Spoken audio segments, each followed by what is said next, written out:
Hello everyone, I am Nikki. स्वागत है आप सभी का लर्न एनसीईआरटी पे। आज हम लोग एनसीईआरटी के 6 क्लास के चौथे अध्याय को डिटेल में कवर करेंगे और चौथा अध्याय है क्या बताती है हमें किताबें और खबरें। ये हमारे जो सोर्सेज है, ये जो चैप्टर है वो प्राइमरी और सेकेंडरी सोर्स पे आधारित है, जिसे हम समझने के प्रयास करेंगे। दुनिया के प्राचीनतम ग्रंथों में एक, हम सभी ने सुना है कि जो वेद होते हैं वो 4 वेद होते हैं और वो 4 वेद को संहिता कहते हैं। और वो 4 वेद कौन कौन से हैं? ऋग्वेद, सामवेद, यजुर्वेद और अथर्ववेद। अब ऋग्वेद किसे कहते हैं?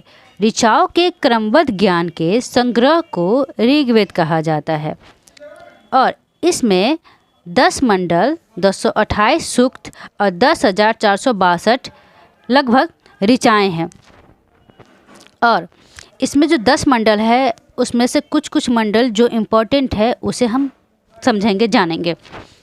सर्वप्रथम विश्वामित्र द्वारा रचित ऋग्वेद के 3 मंडल में सूर्य देवता सावित्री को समर्पित प्रसिद्ध गायत्री मंत्र है। अगला 9वें मंडल जो है देवता सोम को समर्पित है और 8वें में खील को समर्पित है। खील कहने का मतलब हो गया हस्तलिखित ऋचाएँ। और जो बहुत इम्पॉर्टेंट है 10वें मंडल, जिसमें चतुर्वर्णीय समाज की कल्पना की गई है। कहने का मतलब है चतुर्वर्णीय समाज का मतलब हो गया 4 वर्ण। 4 वर्ण में कौन कौन आ गए? ब्राह्मण, क्षत्रिय, वैश्य और शूद्र। इसमें ये उल्लेख किया गया है इसमें कि ब्राह्मण की जो उत्पत्ति हुई है मुख से हुई है, क्षत्रिय की जो उत्पत्ति हुई है भुजाओं से हुई है, वैश्य की उत्पत्ति जो हुई है जंघाओं से हुई है और शूद्र की जो उत्पत्ति हुई है वो चरण से हुई है। और उसको देखते क्या है कि ऋग्वेद में इंद्र के लिए 250 ऋचाएँ हैं, अग्नि के लिए 200 है। आगे देखते हैं हम लोग। सबसे जो प्राचीन वेद है वो ऋग्वेद है और जो सबसे बाद का और जो वेद है अथर्ववेद है। आगे हम सामवेद के बारे में जानते हैं। तो सामवेद कहने का मतलब हुआ, साम का अर्थ होता है गान, जो यज्ञों के अवसर पे गाए जाते थे और भारतीय संगीत का जनक भी सामवेद को ही कहा जाता है। और तीसरा वेद है यजुर्वेद। यजुर्वेद में मंत्रों और बलि के समय अनुपालन के लिए जो नियम का संकलन है वो यजुर्वेद में है। इसमें बलिदान विधि का भी वर्णन है और यजुर्वेद ऐसा वेद है जो गद्य और पद्य दोनों में है।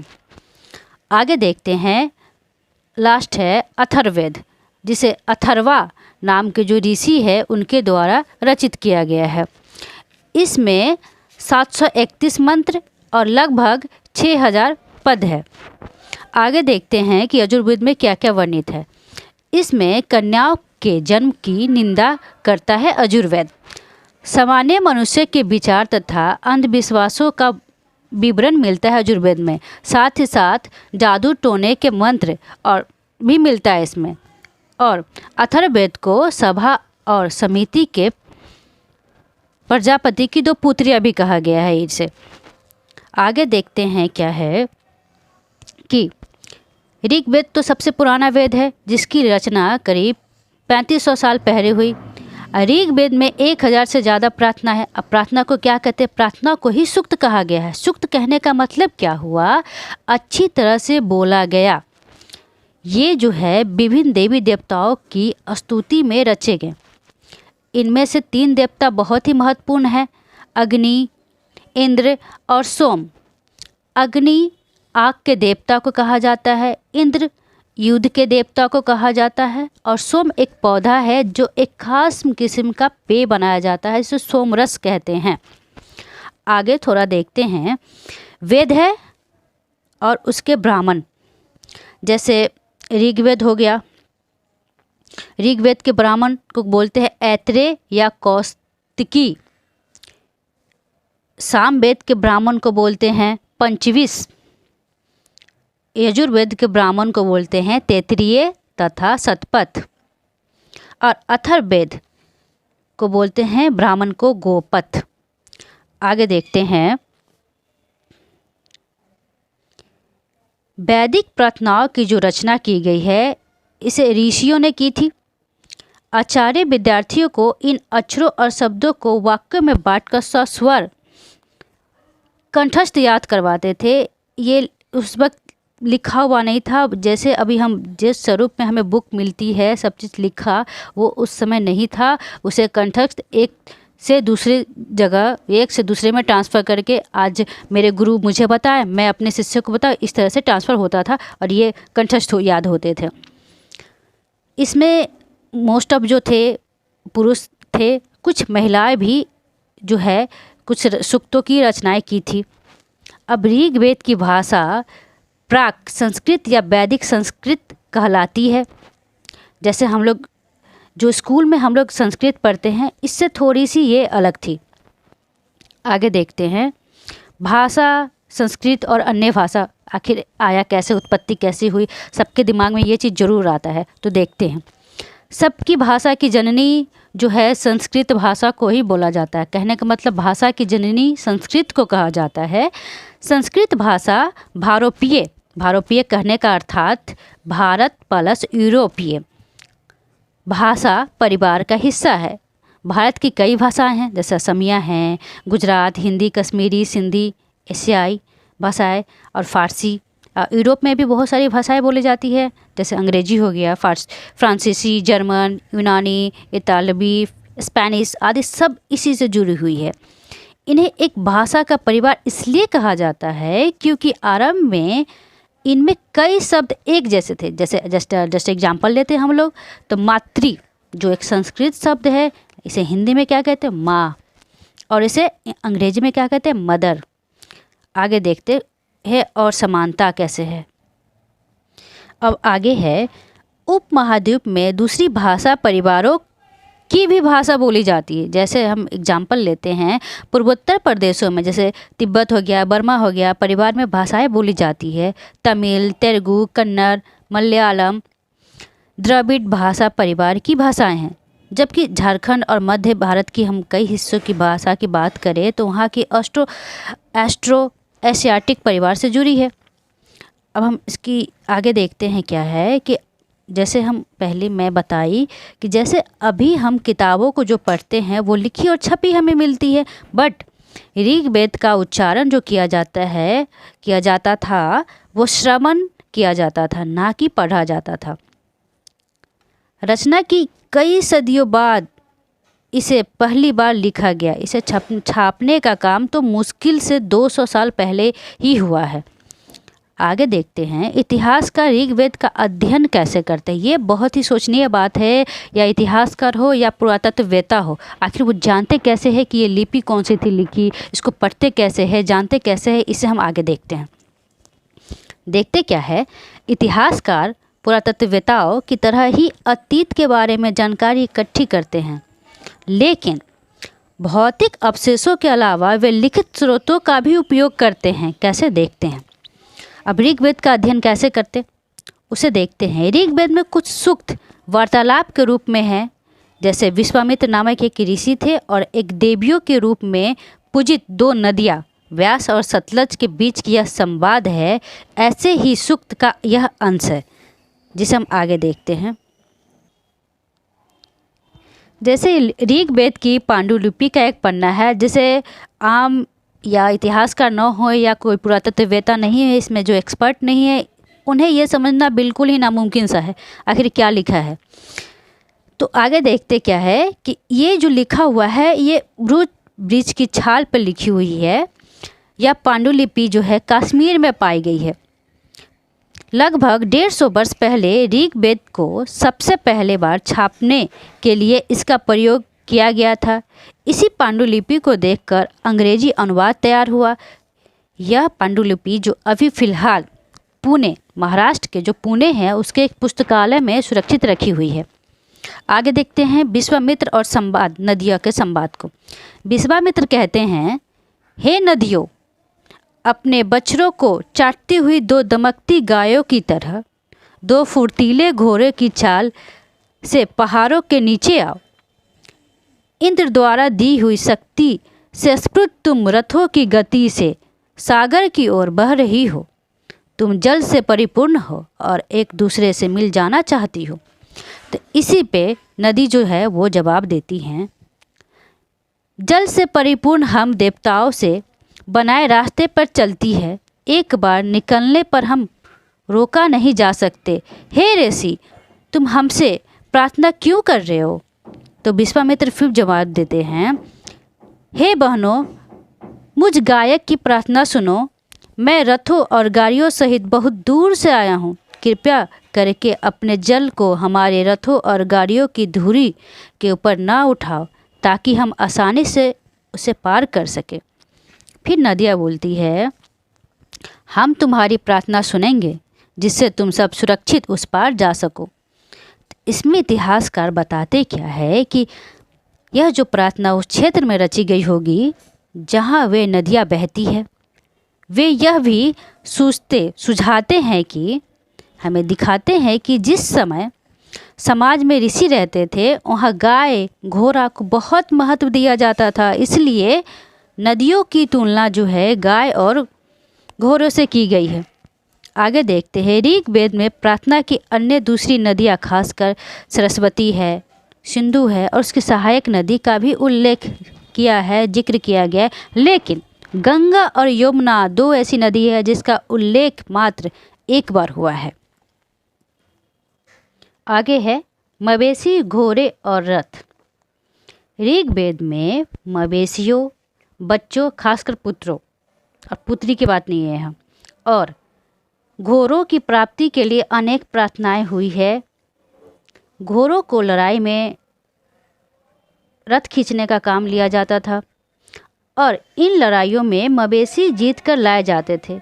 लड़ाइयाँ वैसे ज़मीन पे भी लड़ी जाती थी, जहाँ अच्छे चारागाह हो या जहाँ पर जौ जैसी जल्दी से तैयार होने वाली फसल को उपजाया जा सकता हो।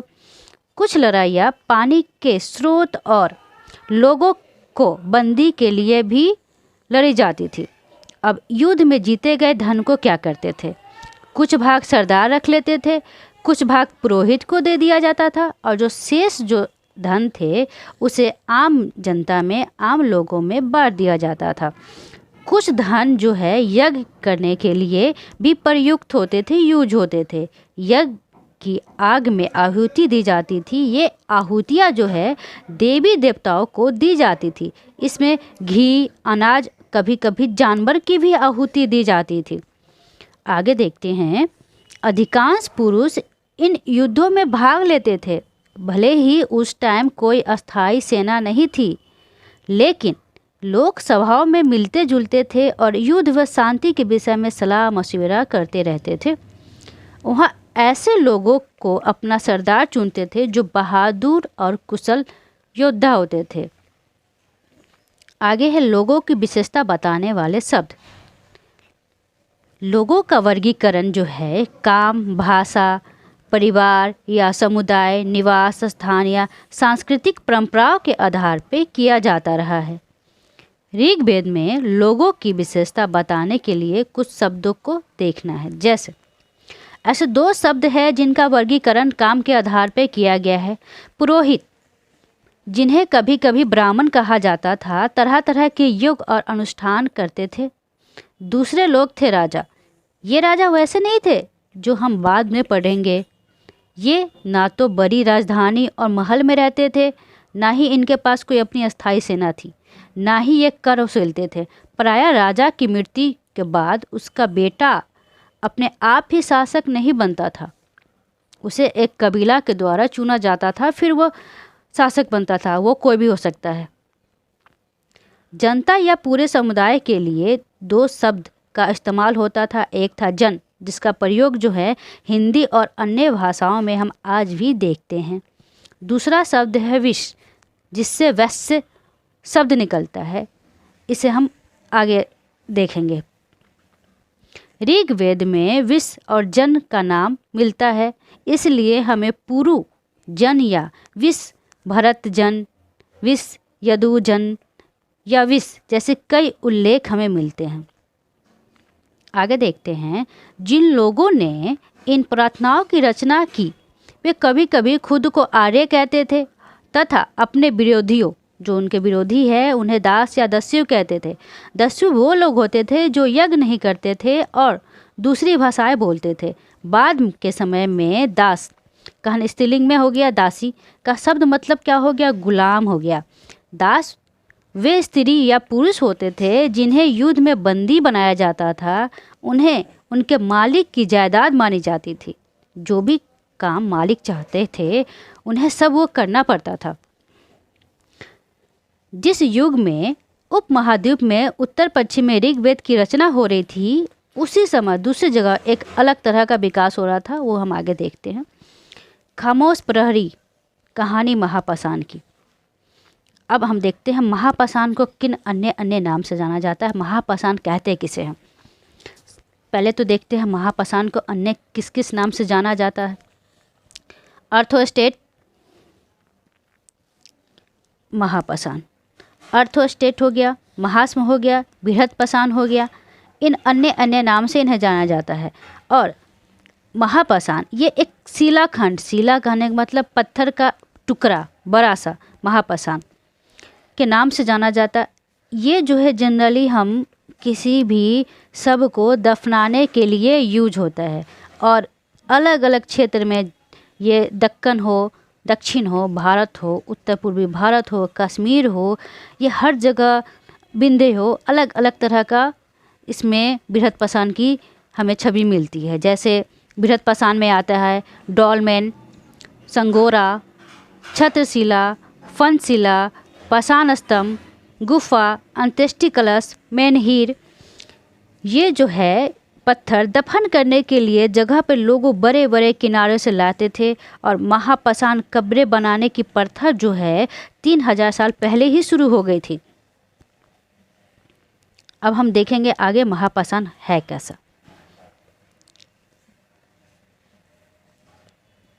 ये महापाषाण है और यहाँ बनाई गई है एक जगह जिससे वो क्या करते थे कि जब जो शव है इसे या तो दूसरा शव हमें दफनाना, कई बार तो हम इनके परिवार को देखते हैं, इनके परिवार को दफनाना हो एक ही कुल के तो आके इसी से माध्यम से आके दफनाते थे। या जो भी इनके यूज का सामान है माना जाता था कि ये मृत्यु के बाद भी इसे यूज करेंगे तो इसी माध्यम से इन्हें रखा जाता था।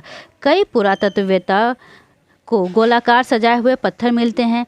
कई बार अकेला एक खड़ा हुआ पत्थर जिसे मेनहीर कहते हैं वो भी मिलता है, एकमात्र प्रमाण जो हमें बिंद में मिलते हैं, बिंद क्षेत्र में। महापाषाण के निर्माण के लिए लोगों को कई तरह के काम करने पड़ते थे जो हम देखेंगे। जैसे गड्ढा को खोदना हो गया, शिलाखंडों को ढोकर लाना हुआ, बड़े पत्थर को तराशना और मरे हुए को दफनाना। आगे देखते हैं इन सब कब्रों में कुछ समानताएं क्या क्या है। सामान्यतः मृतकों को खास किस्म की मिट्टी की बर्तन के साथ दफनाया जाता था जिन्हें काले लाल मिट्टी के बर्तन ब्लैक एंड रेड बेयर के नाम से जाना जाता है। और ब्लैक एंड रेड बेयर ऐसा है जो हमें एकदम हर कल्चर में कंटिन्यूअस मिलता है।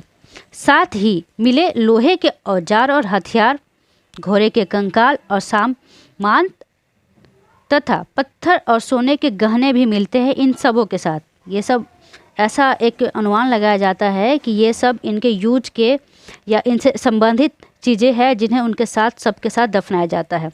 हम ऊपर देखते क्या है, ऊपर ये जो बना हुआ है उस महापाषाण को ताबूत सावधान, उसको सावधान को शिष्ट भी कहा जाता है। शिष्ट में एक पोर्ट हॉल, जिसे हम पोर्ट हॉल अभी देखे हैं, ये पोर्ट हॉल है बड़ा, इसको हिंदी में बोलते हैं बड़ा सुराख, जो शायद पत्थरों से बने हुए कमरों में जाने का रास्ता था। आगे देखते हैं क्या हड़प्पा के शहरों में लोहा का उपयोग होता था? बिल्कुल नहीं होता था। आगे देखते हैं कुछ ये एविडेंस मिले हैं महापाषाण के कब्र से लोहे का सामान मिला है। हाँ, महापाषाण के समय में लोहे का यूज हो गया था। आगे देखते हैं घोड़े के लिए सामान, कुल्हाड़ियाँ, एक कटार बनी है।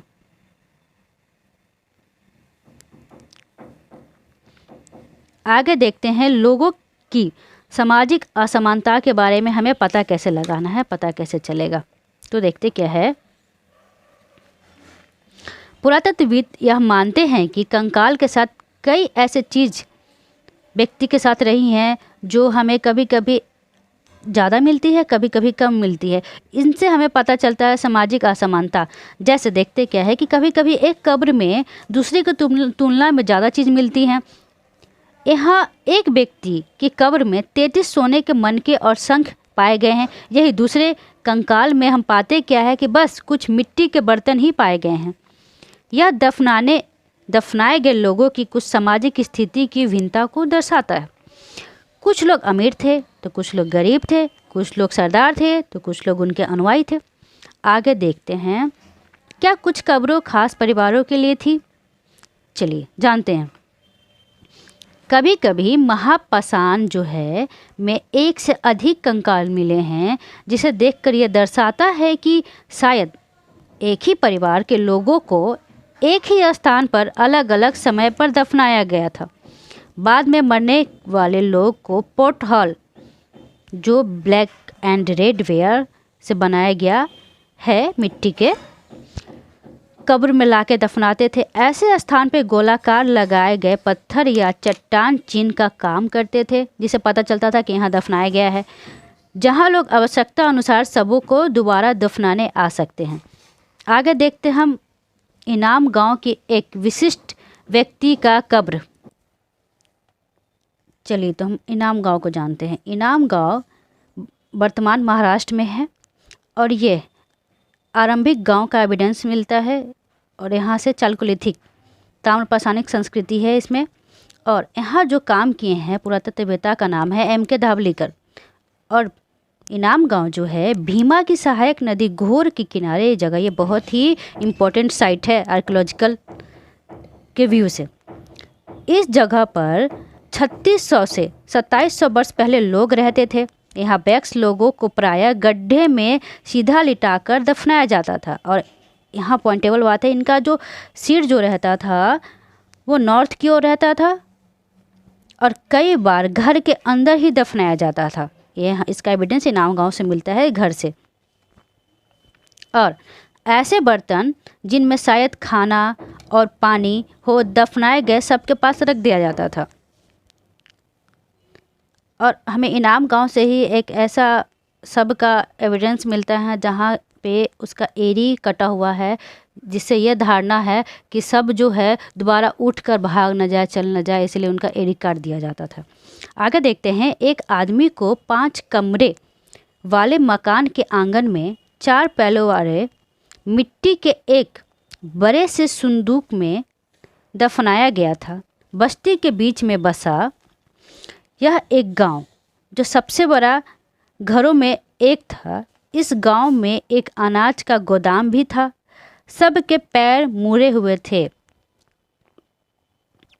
आगे देखते हैं कि क्या बताते हैं हमें कंकालों का अध्ययन। एक तो पहले हम जानेंगे कंकालों का अध्ययन कहते किसे हैं। एस्ट्रोलॉजी को कंकालों का अध्ययन कहते हैं। आगे देखते हैं, छोटे से बड़े, छोटे से आकार के आधार पे हम ये पता कर सकते हैं ये जो कंकाल है बच्चे का है। लेकिन थोड़ा सा वो प्रॉब्लम हो जाती है जब हमें मेल फीमेल में ये डिफरेंसेस पता करना हो, तो कि आखिर ये स्त्री का है या पुरुष का है। कभी कभी कंकाल के साथ मिले सामान के आधार पर भी हम अंदाज़ा लगा सकते हैं कि ये जो कंकाल है वो स्त्री का है या पुरुष का है। लेकिन फिर भी थोड़ा सा यहाँ भी समस्या उत्पन्न हो जाती है क्योंकि आभूषण के आधार पे हम लोग पता करते हैं, लेकिन आभूषण तो पुरुष और महिला दोनों यूज करते थे, तो थोड़ा यहाँ प्रॉब्लम हो जाती है अब उनके लिंग पहचानने में। लेकिन हाँ, यहाँ एक चीज़ जो है जो इसका अध्ययन करते हैं वो एक चीज़ के आधार पे, जो ये आधुनिक अध्ययन के आधार पे है, जो महिलाएं जो है जन्म देती है इसके कारण जो है उनका कटी प्रदेश या कुल्हा बोलते हैं उसको, वो पुरुष से ज़्यादा बड़ा होता है। इससे दोनों में डिफरेंसेस हम लोग पता करते हैं।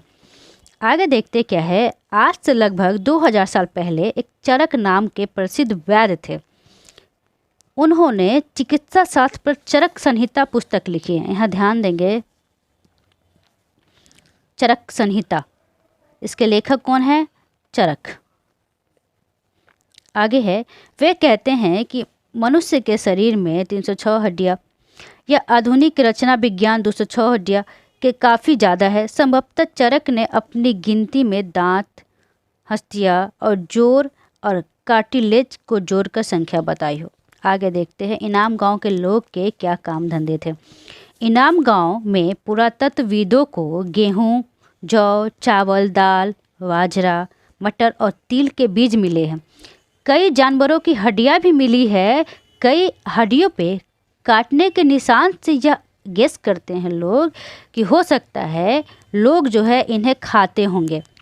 गाय, बैल, भैंस, बकरी, भेड़, कुत्ता, घोड़ा, गधा, सुअर, सांभर, चितकबरा, हिरन, कृष्णमृग, खरहा, नेवला, चिड़िया, घड़ियाल, कछुआ, केकड़ा और मछली की हड्डियां भी पाई गई है। ऐसे साक्ष्य मिले हैं कि बेर, आंवला, जामुन, खजूर और कई तरह की रसवड़ियाँ एकत्र की जाती थी। आगे देखते हैं थोड़ा सा अलग। चीन को हम लोग देखे हैं, लगभग 3500 साल पहले की बात है। यहाँ जो हमें एविडेंस प्राप्त हुआ है ये सबसे पुराने लेखन की एग्जाम्पल स्वरूप हमें मिलता है, लेखन का एविडेंस। यह जानवरों की हड्डी पर लिखा गया था। इन्हें भविष्यवाणी करने वाली हड्डियां भी कहा जाता है, क्योंकि यह मान्यता थी कि यह भविष्य बताती है। राजा लोग जो है लिपिकारों से इन हड्डियों पर सवाल लिखवाते थे। क्या वह युद्ध जीतेंगे? क्या फसलें अच्छी होंगी? क्या उन्हें पुत्र होंगे? या फिर इन हड्डियों को आग में डाल दिया जाता था और इनमें गर्मी से चटक कर दरारें पड़ जाती थी। अब भविष्यवक्ता जो है इन दरारों को बड़े ध्यान से देखकर भविष्यवाणी करने की कोशिश करते थे। अब हो सकता है ये कभी सही भी हो सकती है, गलत भी हो सकती है। ये राजा शहरों में महल बना के रहते थे। ये चाइना की बात है। वे बेशुमार दौलत इकट्ठी कर ली जाती थी, जिनमें बड़े बड़े नक्काशी की गई हुए कांसे के बर्तन शामिल हैं, लेकिन वे लोहे का इस्तेमाल नहीं करना जानते थे।